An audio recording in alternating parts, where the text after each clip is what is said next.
Dubbaka pre poll survey ఆ party ఆశలు గల్లంతే. Scene reverse. తెలంగాణలో దుబ్బాక అసెంబ్లీ నియోజకవర్గ ఉప ఎన్నికల్లో అధికార టీఆర్ఎస్ పార్టీ ఏటికి ఎదురీదుతోందా?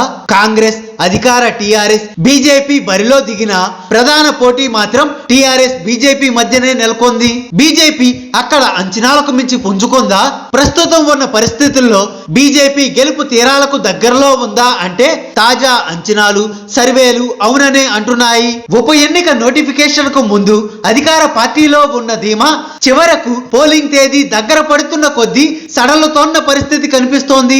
ఇప్పటికే పలు ప్రీ పోల్ సర్వేలు దుబ్బాక నియోజకవర్గంలో కారు జోరుకు ఈసారి కొన్ని బ్రేకులు పడతాయి అన్న అంచనాలు వెలువడ్డాయి. తాజాగా దుబ్బాక ఉప ఎన్నికపై పబ్లిక్ పల్స్ సర్వే సంస్థ చేసిన సర్వేలో అనూహ్యంగా బీజేపీ పుంజుకోవడంతో పాటు ఆ పార్టీ అభ్యర్థి రఘునందన్ రావు 2% ఆధిక్యతతో ముందంజలో ఉన్నారు. 2018 సంవత్సరంలో జరిగిన ముందస్తు అసెంబ్లీ ఎన్నికల్లో నాడు సిట్టింగ్ ఎమ్మెల్యేగా ఉన్న సోలిపేట రామలింగారెడ్డి ఏకంగా 62,000 ఓట్ల భారీ మెజారిటీతో ఘన విజయం సాధించారు. ఇప్పుడు ఆయన భార్య సుజాతనే కేసీఆర్ రంగంలోకి దింపి సానుభూతి మంత్రాన్ని బాగా జపిస్తున్నారు. అయితే ఇటు బీజేపీ అభ్యర్థి రఘునందన్ రావు వివాదరహితుడు, ప్రజా సమస్యలపై పోరాటం చేసిన నేతతో పాటు తెలంగాణ ఉద్యమంలో చురుగ్గా పనిచేసిన నేత కావడంతో ఆయనకు ప్లస్ అవుతుంది. అన్నింటికీ మించి రఘునందన్ రావు ఇప్పటికే దుబ్బాక నియోజకవర్గంలో ఎమ్మెల్యేగా 2 సార్లు,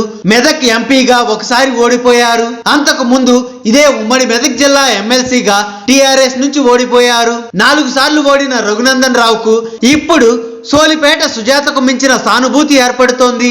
రఘునందన్ రావు నుంచి గట్టి పోటీ వస్తుండటంతోనే మంత్రి హరీష్ రావు కాంగ్రెస్ ను ప్రచారంలో పూర్తిగా వదిలేసి బీజేపీ రఘునందన్ రావునే టార్గెట్ చేస్తున్నారు. అందుకే రఘునందన్ రావును టార్గెట్ చేసుకొని పోలీసులను ప్రయోగిస్తున్నారన్న విమర్శలు కూడా టీఆర్ఎస్ పై ఉన్నాయి. అలాగే బీజేపీ అభ్యర్థి మామ ఇంట్లో డబ్బులు దొరికాయనే వివాదంతో టీఆర్ఎస్ నేతలపై అనుమానాలు పెరిగిపోతున్నాయి. టీఆర్ఎస్ నుంచి కాంగ్రెస్ లో చేరిన శ్రీనివాస్ రెడ్డి గెలుపు కోసం అగ్రనేతలంతా ప్రచారం చేస్తున్నప్పటికీ కింది స్థాయి కార్యకర్తలు, నాయకులు మాత్రం చివరి నిమిషంలో టీఆర్ఎస్ నుంచి వచ్చిన వ్యక్తికి టికెట్ ఇవ్వడాన్ని జీర్ణించుకోలేక పార్టీ గెలుపు కోసం పనిచేయకుండా అంటి ముట్టనట్లుగా ఉంటున్నారు. ఇక తాజాగా పబ్లిక్ పల్స్ సర్వేలో బీజేపీ అభ్యర్థి రఘునందన్ రావు 2% ఓట్ల లీడింగ్ లో ఉన్నారు. ఇక ప్రాంతాల వారీగా చూస్తే దుబ్బాక మున్సిపాలిటీలో బీజేపీకి, రూరల్ లో టీఆర్ఎస్ కు లీడ్ ఉంది. మిరుదొడ్డి, రాయ్పోల్, దౌలతాబాద్ మండలాల్లోనూ టీఆర్ఎస్ కు ఆధిక్యత ఉంది.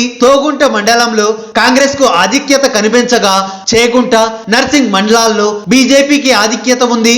ఒక్క మండలంలో కాంగ్రెస్ కు లీడ్ రాగా మిగిలిన చోట్ల బీజేపీ, టీఆర్ఎస్ హోరాహోరీగా తలపడుతున్నాయి. అయితే కీలకమైన మున్సిపాలిటీలో బీజేపీ ఆధిక్యతతో ఉంది.